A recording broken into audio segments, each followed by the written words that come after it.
Mushroom bags, so many different types of mushroom bags, different filters, different sizes. It's so confusing. Well, here's a really good guide to what type of bags are on the market and which ones to use for which different part of your mushroom growing operation.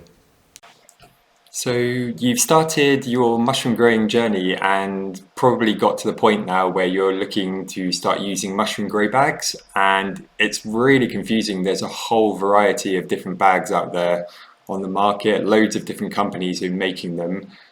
So I'm just going to talk through a few of the ones that I use and the ones that I sell on my website, as well as the ones that I think are probably the best for the job. So I use a company called Unicorn Bags. They're made in the US. There are other alternatives that come from China as well. I've tried a few of the Chinese ones, and although they are slightly cheaper, I have found that the quality of the bags is significantly less. They generally are much more likely to perish in the pressure cooking, and I've run into a few issues. And when you're putting in so much work with making a substrate and all the energy involved in sterilizing it in a pressure cooker, the last thing you want is for all of that work to get ruined by the bag just perishing in the pressure cooking. So for that reason, I actually prefer spending the slightly more money and getting the better quality Unicorn bags.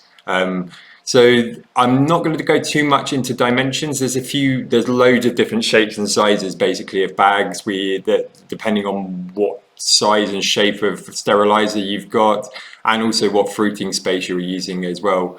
But I'm going to talk through the ones that I use the most. So to start with, I'm going to talk about filters. Now, with Unicorn bags, they come with 3 different types of filters, A, B, and T. I don't know why they've gone for those letters, but they have. The A filter is 0.5 of a micron, the B filter is 5 microns, and the T filter is 0.3 of a micron.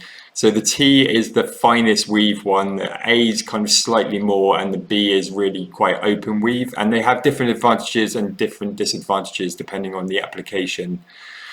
So if you're making grain spawn, you're probably, or definitely going to want the T filters, particularly if you don't have a proper clean room that you're working from where your bags are colonizing. So the T filter with the 0.3 micron has a filter that essentially can keep pretty much all the bacteria out of your bag regardless of where you're storing it. So they're really good bags for doing grain spawning. And they come in a few different varieties. You can get them with just straight open bags where you can top colonize them by pouring grain from a previous bag or from a previous jar, or you can inject liquid culture straight into the top of the bag and then seal them.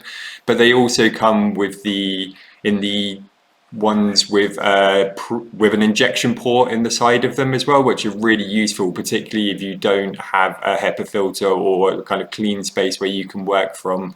You've got much less chance of contamination by using the ones with the injection ports, which you can find on our website if you were looking for them. They're called 10T injection bags.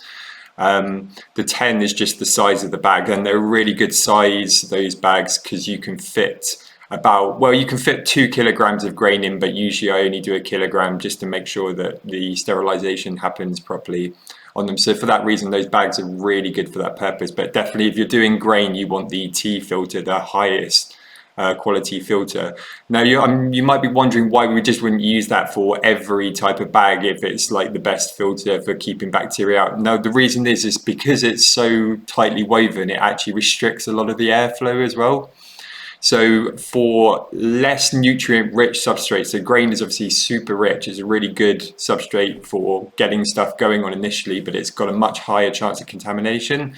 But when you're doing a bulk substrate, so for example, something with sawdust in it, and that's maybe only got a small amount of wheat bran in there as well, then you can get away with using a looser weave filter on the bag, which allows more air in, which means that your substrate can breathe better and you get a faster colonization across the substrate. So for that reason, the other filters are really useful as well. So of those ones, they come in a few different sizes, which we have on our website. We've got 3B bags. So the B is the B filter, which is the loosest weave, the 5 micron filter.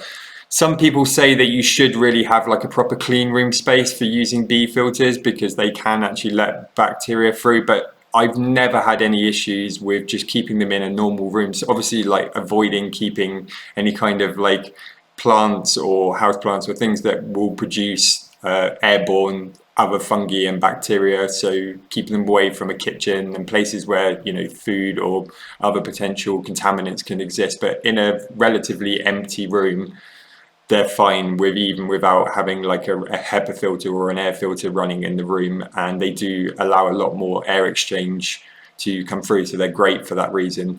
So the 3B size are a pretty good size. You can fit about 2.5 kilos, occasionally up to 3 kilos of substrate into those ones. And we also have XLSB, which are the really big, like the biggest bags that Unicorn produce for substrate runs, which are a massive size, and you can fit about 5 kilograms of substrate into them. Obviously, depending on the size of your pressure cooker, it might make more sense to do a few smaller bags with the 3B size instead of the XLSB. But if you've got a big enough sterilizing space, obviously the bigger the block, the more substrate you're going to end up with at the end of it. So yeah, that's just a quick run over of the different bag types, and yeah, I'll keep putting up useful videos for you all. If you'd like to get hold of some of the bags I've been talking about today, then there's a link in the description to our website.